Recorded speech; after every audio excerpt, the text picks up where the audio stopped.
आगे बढ़ते हुए प्रेमानंद जी महाराज ने नैष्ठिक ब्रह्मचर्य पंथ में दीक्षा ली और वहां पे इनके जैसे ही उन्होंने वहां पे वो श्यामा श्याम रास लीला देखी, उसके बाद उनके मुख से वृंदावन और उनकी ऑफिशियल वेबसाइट है वृंदावन रास महिमा।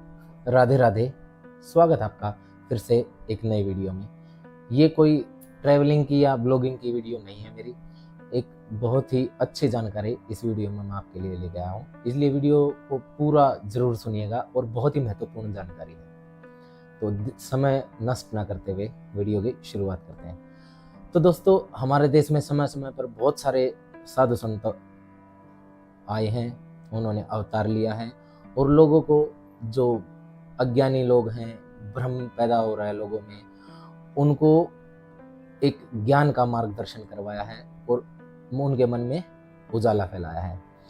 तो उन्हीं में से एक आज के समय में जो महान संत हैं, उनका नाम है श्री प्रेमानंद जी महाराज। आज कोई बहुत कम ही ऐसे आदमी होंगे जो उनको नहीं जानते होंगे। छोटे से लेके बड़े तक, अमीर से लेके गरीब तक, हर कोई उनको जानता है, हर कोई उनके भजन को सुनता है, उनको फॉलो करता है। आप इंस्टाग्राम खोल लो, कोई भी digital platform, Instagram, Facebook, YouTube, हर जगह उनके सत्संग, उनके पूरी महिमा आपको सुनने को मिल जाएगी। बहुत सारे लोग हैं जो उनको फॉलो भी करते हैं, लेकिन कुछ लोग ऐसे भी हैं जो अभी तक उनके बारे में कुछ भी नहीं जानते हैं। तो ये वीडियो स्पेशली उन लोगों के लिए है जो उनके बारे में नहीं जानते, उनकी हिस्ट्री, उनकी बायोग्राफी क्या है क्या नहीं, कौन है कौन नहीं। तो ये वीडियो उन लोगों के लिए है। तो अगर आप भी उनके भक्त हैं तो ज़्यादा से ज़्यादा इस वीडियो को शेयर करना, लोगों तक पहुंचाना, बस यही एक प्रार्थना आपसे, ताकि बहुत सारे लोग उनके बारे में जान पाएं। प्रेमानंद जी महाराज जब भी बोलते हैं ऐसा लगता है मानो स्वयं श्री कृष्ण जी और राधा रानी इनके ऊपर विराजमान होकर इनके मुख से बोल रहे हैं। हमें स्वयं ऐसा और जब उनका हम दर्शन करते हैं तो ऐसा लगता है मानो साक्षात हम श्री कृष्ण जी के दर्शन कर रहे हैं, राधा रानी के दर्शन कर रहे हैं। मैं पिछले करीबन 4 से 5 दिन पहले वृंदावन था, तो मुझे भी ऐसा अवसर मिला कि उनके दर्शन कर पाऊँ। मैंने तो सोचा भी नहीं था अपने सौपन में कि महाराज जी के मैं दर्शन कर पाऊँगा। मैंने तो अपने कोई इस लायक सोचा ही नहीं था, लेकिन महाराज जी का बुलावा, राधा रानी का बुलावा, श्री कृष्ण जी का ऐसा बुलावा हुआ कि बस मैं जैसे ही वृंदावन पहुंचा, मुझे एक ऐसे शख्स मिले, उन्होंने बोला मैं आपको प्रेमानंद जी महाराज के दर्शन कराऊंगा, प्लीज़ मेरे यहाँ पे आप रहने की व्यवस्था कर लीजिए। तो बस मैं उनके पीछे पीछे चलता गया और वहाँ पे रुक के हमने सुबह सुबह महाराज जी के दर्शन कर लिए। वो इंसान भी जो हमें मिला वहाँ वृंदावन में, मैं तो उसको एक भगवान के बराबर ही मानूंगा कि मुझे उसने प्रेमानंद जी महाराज से, भगवान जी से मिला दिया। तो ये हमारा सौभाग्य था कि उनके दर्शन कर पाए हम। तो अब आते हैं प्रेमानंद जी महाराज के जीवन के परिचय के बारे में। आपको बता दें, प्रेमानंद जी महाराज हैं, उनका जन्म 1972 में कानपुर में एक छोटा सा गांव था जिसका नाम था अखरी, और जो कि सरसोल नाम के ब्लॉक में था, वहां पे उनका जन्म हुआ था। प्रेमानंद जी महाराज का जन्म ब्राह्मण परिवार में हुआ था, तो वो पूजा पाठ से तो बचपन से ही जुड़े थे।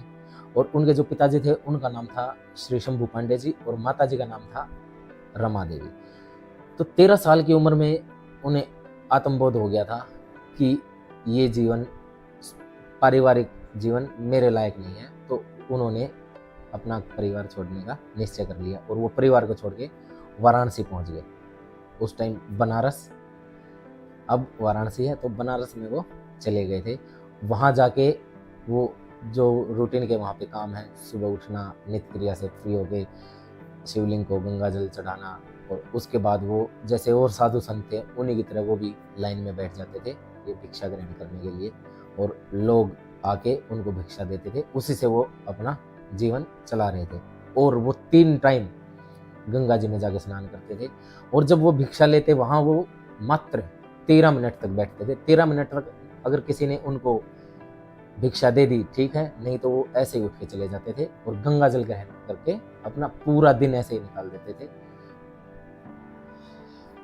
अध्यात्म और संन्यास की राह में आगे बढ़ते हुए प्रेमानंद जी महाराज ने नैष्ठिक ब्रह्मचर्य पंथ में दीक्षा ली और वहाँ पे इनके आध्यात्मिक जो गुरु थे गौरंगी शरण जी महाराज, वो इनके आध्यात्मिक गुरु थे।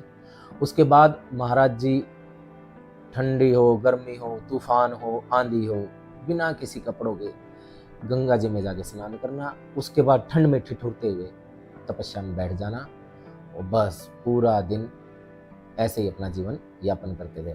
और उसके बाद जो भी प्रसाद उनको मिलता वो ग्रहण करते, नहीं तो फिर गंगा जल ग्रहण करके फिर से तपस्या में लीन हो जाते थे। बाबा प्रेमानंद जी जब वाराणसी में थे तब एक अजनबी संत ने उन्हें वृंदावन धाम में हो रही श्यामा श्याम रासलीला देखने का निमंत्रण दिया और तत्पश्चात महाराज जी भी लीला को देखने के लिए वृंदावन पहुंच गए। और जैसे ही उन्होंने वहां पे वो श्यामा श्याम रासलीला देखी, उसके बाद उनके मुख से राधे राधे राधे राधे यही निकलता गया और वो सब कुछ छोड़ के बस राधा रानी को समर्पित हो गए और वृंदावन को ही उन्होंने अपना ठिकाना बना लिया। वृंदावन में रहने के बाद भी उनका वही जो नित्य क्रम था, सुबह उठना, उसके बाद पूजा पाठ करना, भिक्षा ग्रहण करना, भिक्षा मिल गई ठीक है, नहीं तो राधा नाम जप करते करते अपना पूरा समय ऐसे ही बिता देते थे। ऐसे ही कुछ टाइम तक चलता रहा। फिर धीरे धीरे जब उन लोगों ने उनके भजन कीर्तन को सुना जो वृंदावन में दर्शन के लिए आते थे, तो लोग उनको फॉलो करते चले गए। जैसे ही लोग उनको सुनते थे तो वो बस उनके ही होके रह जाते थे। ऐसा लगता था जैसे स्वयं श्री कृष्ण जी, राधा रानी जी के दर्शन हो गए और उनके मुख से जो शब्द निकल रहे थे वैसा लग रहा था जैसे स्वयं श्री कृष्ण जी बोल रहे हैं। और तब से धीरे धीरे ये जो डिजिटल प्लेटफॉर्म है, फेसबुक है, इंस्टाग्राम है, यूट्यूब है, इस पे जब उनका प्रचार होना शुरू हुआ तो लोग उनसे जुड़ते चले गए और आज के समय में लाखों करोड़ों लोग उनके फॉलोअर हैं। और आपको बता दें, जितने भी बड़े बड़े अभिनेता, राजनेता, बॉलीवुड या कोई भी इंडस्ट्री का जो बड़ा बड़ा नेता, राजनेता, अमीर आदमी, हर तरह का आदमी उनके दर्शन के लिए पागल हुआ रहता है। लेकिन महाराज जी किसी को कुछ ऐसा स्पेशल ट्रीटमेंट नहीं देते कि भाई अगर कोई बॉलीवुड से आया है या कोई राजनेता आया है तो उसको पर्सनली मेरे से मिलवाया जाए। जैसे आम आदमी, आपके और मेरे जैसे आम आदमी उनके दर्शन करते हैं, ऐसे ही दर्शन किसी भी अभिनेता, किसी भी राजनेता को महाराज जी देते हैं। और आपको एक बहुत बड़ी बात बता देता हूँ, जब क्या कहते हैं विराट कोहली और अनुष्का शर्मा उनके दर्शन के लिए पहुंचे तो जो उनके शिष्य थे महाराज जी के, उन्होंने महाराज जी को बताया कि विराट कोहली कौन है, क्या है, या अनुष्का क्या है क्या नहीं है। महाराज जी को उनके बारे में कुछ नहीं पता था क्योंकि उनका पूरा जीवन बस राधा नाम को ही समर्पित था। तो उनके शिष्यों ने बताया कि ये भारत के जो क्रिकेट के कप्तान हैं और ये बॉलीवुड अभिनेत्री है। लेकिन महाराज जी को कोई ऐसा आश्चर्य नहीं हुआ, वो बस उसी मुद्रा में बैठे थे और उन्होंने कोहली जी जो भी कुछ वार्तालाप उनकी हुई वो सारी डिटेल्स आपस में शेयर करी और उनको जो भी परेशानियां थी उनका महाराज जी ने सॉल्यूशन किया। बहुत बड़े कथावाचक है जो आज भी महाराज जी के दर्शन के लिए लाइन में लगे रहते हैं। ऐसा नहीं है कि उनको स्पेशली अलग से बुला लिया जाता है, सिस्टम है एक। अगर आपको महाराज जी के दर्शन करने हैं तो लोग इतने आतुर हैं उनके दर्शन के लिए, वहां भीड़ लगी रहती है, तो उनको टोकन मिलता है सबको और जब उनका नंबर आता है तभी महाराज जी के दर्शन होते हैं। ऐसा नहीं है कि मैं बस चला गया और जाते ही मैं कहूँगा मैं VIP हूँ मेरे को दर्शन मिल जाए, नहीं, ऐसा कुछ नहीं है। आप आओ, लाइन में लगो, टोकन लो। अगर टोकन में 2 दिन के बाद आपका नंबर है तो 2 दिन बाद ही आपको अंदर जाने दिया जाएगा। और महाराज जी का आश्रम है वो है राधा रानी केली कुंज में। अगर आप प्रेमानंद जी महाराज के दर्शन करना चाहते हैं तो उसके लिए आपको आना होगा वृंदावन, और उनकी ऑफिशियल वेबसाइट है वृंदावन रास महिमा, या फिर जो नंबर है वो मैं डिस्क्रिप्शन में मेंशन कर दूंगा और वीडियो में मेंशन कर दूंगा, उस नंबर पे भी आप संपर्क कर सकते हैं। और यदि आप उनके दर्शन करना चाहते हैं तो आप राधा केली कुंज के बाहर सिर्फ दर्शन के लिए खड़े हो सकते हैं और वहाँ पे महाराज जी सुबह 2:30 से 3 बजे के बीच में जरूर आते हैं और वहाँ पे आप उनके दर्शन कर सकते हैं।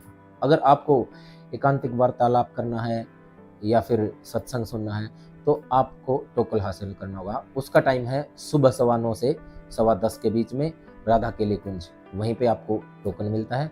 और बहुत लंबी चौड़ी लाइन होती है, लोगों का 3-3, 4-4 दिन में नंबर आता है, तो आपको वहाँ लाइन में खड़े होकर प्रतीक्षा करनी पड़ेगी। उसके बाद आपको टोकन मिलेगा और उसके बाद आप महाराज जी से रूबरू दर्शन कर सकते हैं, उनका सत्संग सुन सकते हैं या एकांकिक वार्तालाप भी कर सकते हैं।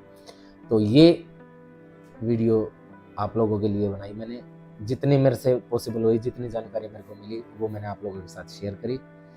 कोई भूल चूक हो तो मैं क्षमा प्रार्थी हूँ। प्लीज़ कमेंट करके बताना कि आपको ये वीडियो कैसी लगी और जो मेरी गलतियां हैं आप कमेंट करके वो भी मेरे को बता सकते हैं। और एक बात और आपसे मैं शेयर करना चाहता हूँ, आप वीडियो में देखते होंगे उनके बराबर में उनके शिष्य चलते हैं, तो ऐसे ऐसे उनके शिष्य हैं जो बड़ी बड़ी पदवी छोड़ के महाराज जी के साथ भजन कीर्तन में शामिल हो गए हैं। एक उनके शिष्य वो तो ऐसे हैं जो सेना के बहुत बड़े पद पे थे और वो पद छोड़ के जब उन्होंने महाराज जी का सत्संग सुना उनके फॉलोअर बन गए और तब से उनके साथ रहते हैं। और एक उनके जो शिष्य हैं वो ऐसे हैं जो बीटेक एमटेक किए हुए थे, बहुत अच्छे पद पे थे कंपनी में, वो सब छोड़ के महाराज जी के शरण में आ गए। एक उनके शिष्य हैं जो सीए थे, वो भी सब कुछ छोड़ छाड़ के महाराज जी के शरण में आ गए। और महाराज जी आपने देखा होगा वीडियोस में भी पीला वस्त्र ही धारण करते हैं, माथे पे पीला ही उनके तिलक होता है। तो ये थे महाराज जी के बारे में थोड़ी सी डिटेल, जो मेरे से बन पाई वो डिटेल आपके साथ मैंने शेयर करी। तो ये वीडियो को ज़्यादा से ज़्यादा आपको शेयर करना है, लोगों तक पहुंचाना है, ताकि लोगों को भी महाराज जी के बारे में जानकारी प्राप्त हो जाए। इस वीडियो का यही करते हैं। राधे राधे, जय श्री राम।